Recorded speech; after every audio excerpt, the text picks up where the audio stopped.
Formula One, dear friends of Motorsport-Magazin, has a reputation for superlatives, the fastest racing cars in the world, the biggest motorhomes. So what's this? Only 3 seats and $250,000 saved. But what's that got to do with racing car performance? We'll explain in this video. But while we're on the subject, how does all this stuff actually get from racetrack to racetrack? At 22 races, the itinerary of the 2023 Formula One race calendar is so big that it doesn't just go from A to B, but from A for Abu Dhabi to Z for Zandvoort. The premier class of motorsport travels to 5 continents in 20 countries. The total race distance amounts to 6,700 kilometers. However, the logistics has to cover more than 150,000 kilometers. Formula One logistics partner DHL carries no fewer than 1,400 tons. That's equivalent to 233 African elephant bulls, each weighing 6,000 kilograms, or 1,754 Formula One cars, which come in at around 798 kilograms, or 26,415 Yuki Tsunodas. Measuring just 1.6 meters in height and weighing only 53 kilograms, the Japanese driver is the smallest contestant in the field. And how is all this transported? By land, sea, and air.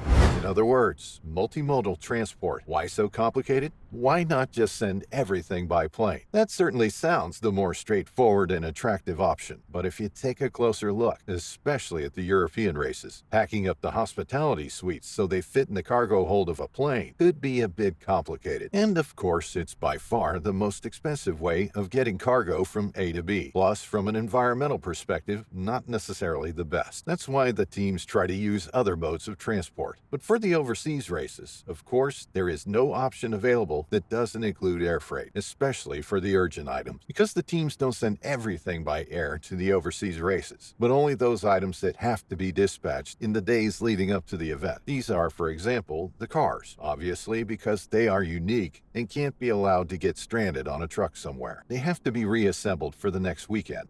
The same goes for spare parts, engines, and even for the tire warmers, which came as quite a surprise to me. You might ask why? Well, because they are very expensive, at 6,000 to 8,000 euros a set. In addition, you have the computers that control them. A team has between 30 and 40 sets of tire warmers for a weekend. That's about €500,000 just for tire warmers. Why are they so important?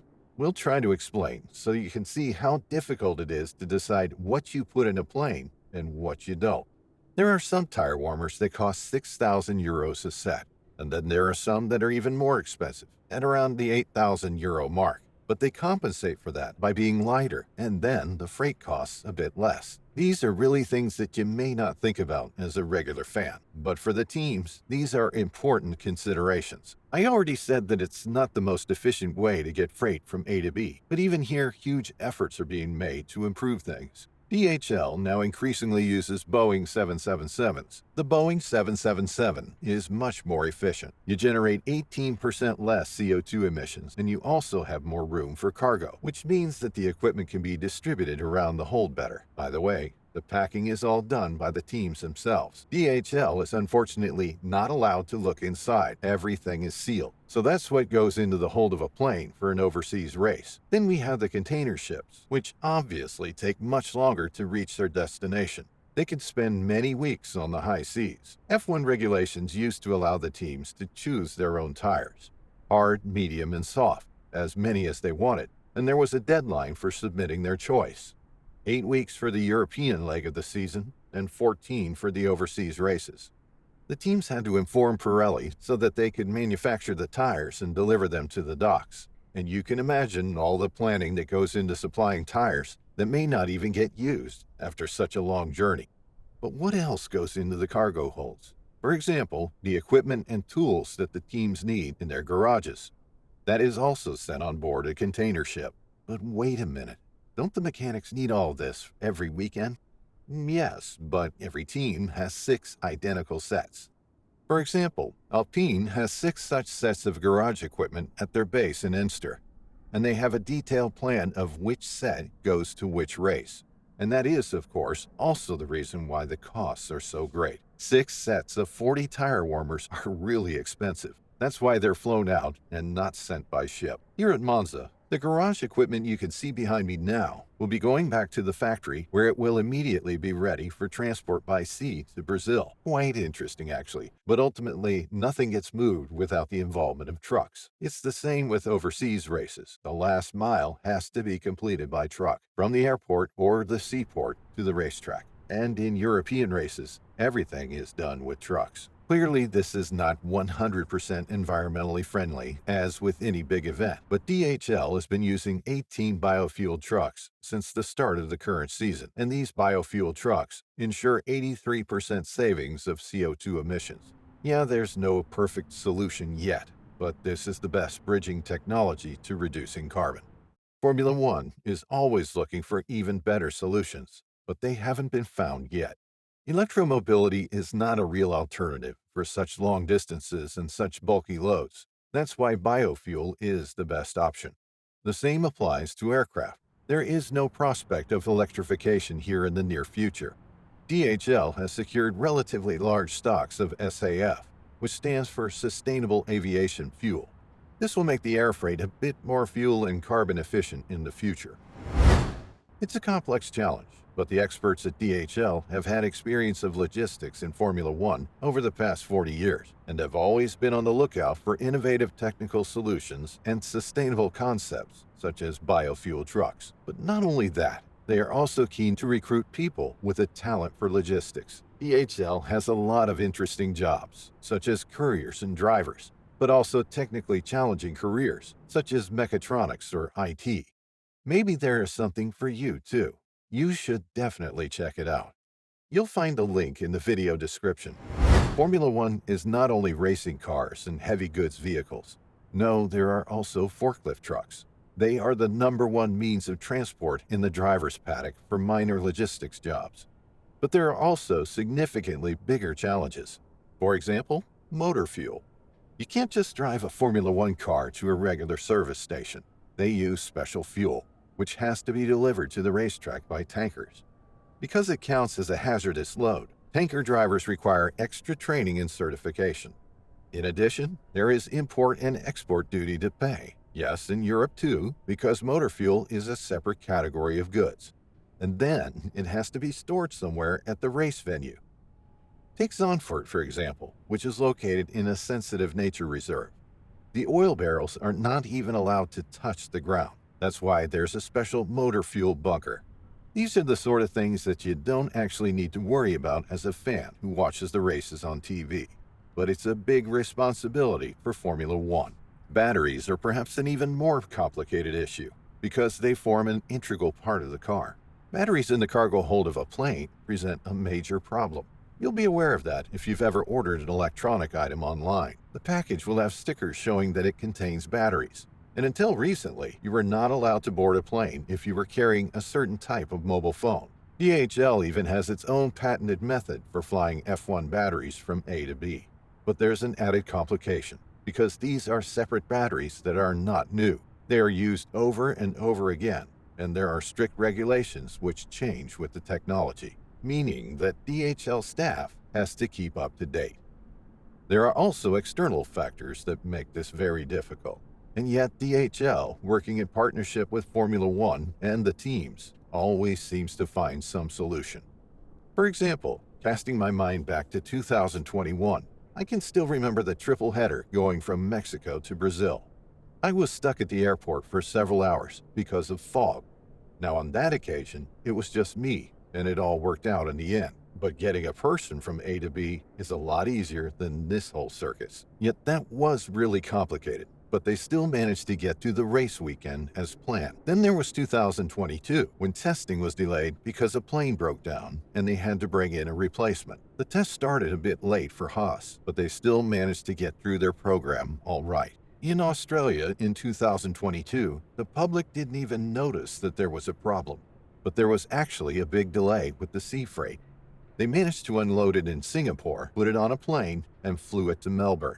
Pretty impressive. A few races ago, there was some talk of an 11th team joining Formula One, namely Apex, the Hollywood movie. But actually, we already have an 11th team. From the smallest command post in Formula One to the smallest motorhome, the DHL motorhome is taken along to all the European races and is a sort of contact point for everyone, a command center for logistics. At the overseas races, the DHL colleagues are actually located in the race control tower itself, alongside the race control and the stewards. You can see how important that is. Around 40 DHL colleagues are on site at every race, and one of them is Georgia, who has been on the road with the F1 show now for 5 years.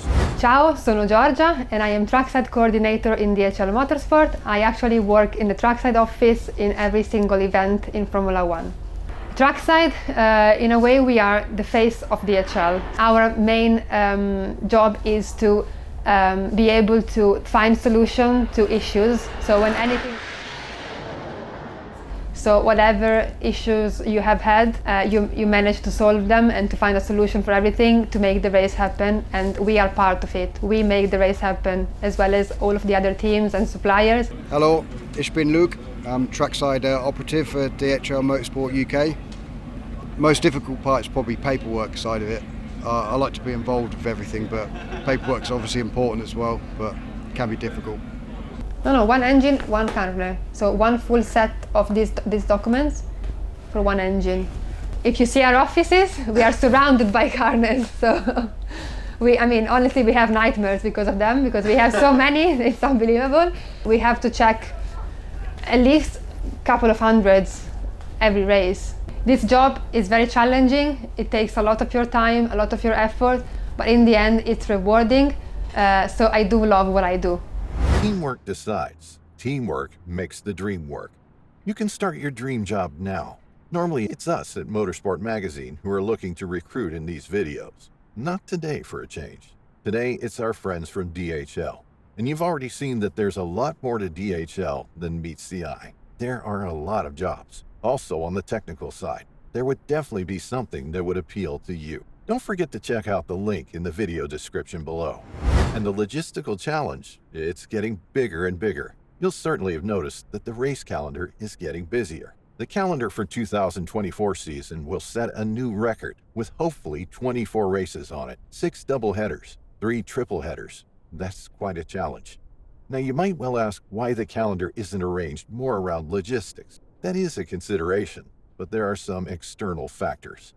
Formula One, the commercial rights owner, is responsible for drawing up the race calendar, and that's the nub of the problem. Commercial interests. Obviously, the promoters who pay a lot of money for the privilege have their own preferences for dates, but that's not the only reason. You also have to take local climate into account.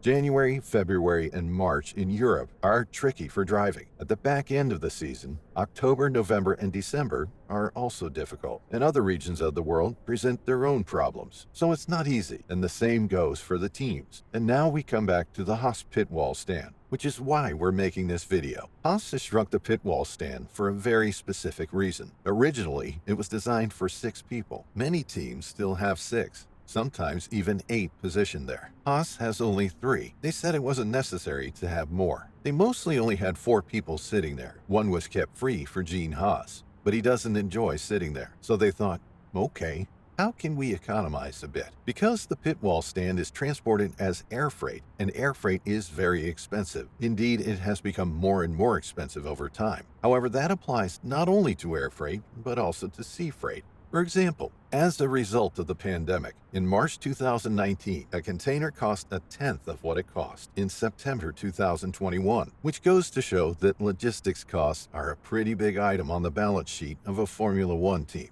That wasn't such a big deal in the past because the money was there. You could say that the money is still there, but it has to come out of the budget. The budget limit was introduced in 2021, and there are many exceptions. For example, hospitality. If staff are being hosted by the teams, or team members need hotel accommodation, that's not included. The logistics cost for the team, for the cars and so on, that is included. And that's why it's important to save costs on the logistics side, so that the money can be spent on the car for development or replacement parts. Other teams such as Mercedes haven't made their pit wall stand smaller. There are 4 people sitting there now, but the Mercedes stand is already fully adapted for sea freight, so it doesn't have to be transported by plane anymore. There are 6 sets, and the construction is relatively cheap. it's smaller. And we will see this trend at Haas in the future. Next year, they will have a new pit wall stand with 4 seats, suitable for sea freight, and I'm sure other teams will follow. It's a similar situation with the tire warmers. Maybe they will dispense with them completely in the future, though not before the end of the 2024 season. That will have a big influence on the logistics. In the past, such considerations were relatively irrelevant. Formula One wasn't as concerned about the environment as it is today, nor really about cost. At the turnstile behind me, that's where the race weekend ends for everyone else, after a podium ceremony or a disappointing debrief. But for everyone involved in the logistics, this race weekend isn't over quite yet. In fact, that's when the dismantling work begins, in preparation for the next race on the calendar. It's now a race of the forklift truck drivers because the time pressure is immense. There is a lot of purposeful movement in the paddock and loads of containers standing around. It's also when we go chasing people for comments and putting our videos together. We have to be careful not to get in anybody's way, so it's a hectic time, especially with double or triple headers. And as you can imagine, when there is so much activity and packing going on, it's easy for things to sometimes go wrong.